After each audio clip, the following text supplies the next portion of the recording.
Dinaluhan ni Pangulong Bongbong Marcos ang pagtatapos ng PMA Bagong Sinag Class of 2024 sa Baguio City, kung saan binigyang diin ng Pangulo ang pagprotekta sa teritoryo ng bansa.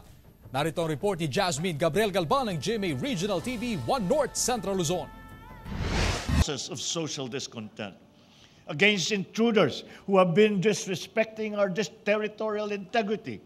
We will vigorously defend what is ours, but our conduct always guided by law and our responsibility as a rules-abiding member of the community of nations.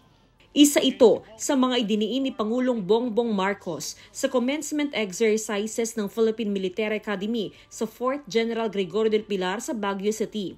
Against evolving threats that harm our people and corrode social and political trust, we will be adept, we will be flexible, and we will be ready in repelling such things. Para daw may isa katuparan niyan, kailangan maging handa ng mga kadete. Iniutos niya sa Department of National Defense at Armed Forces of the Philippines na suriin ang PMA curriculum para masigurong handa ang mga kadete para labanan ang anumang banta. Kinundin na din ng Pangulo ang mga anyay tangkal ng destabilisasyon.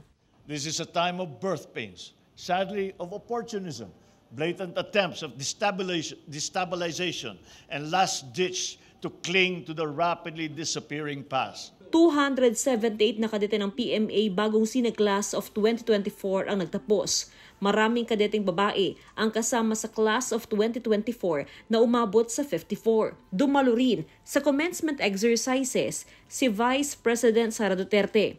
Nanguna sa PMA Bagong Sinag Class of 2024 ang 24 anyos na si Second Lieutenant Jeanette Ilumba mula sa Surigao City. Ikapitong babaeng valedictorian ng PMA mula 1997. Tumanggap siya ng Presidential Sabre Award. That primarily came from my father, who aspired to be a public servant in as uniformed personnel, but due to circumstances he was not able to pursue, and then he encouraged me, and eventually I entered the academy. So, proud ko na siya ay bilang isang PMA graduate, siya pa ang top 1. Business ko sa kanya na sana hindi siya magbago.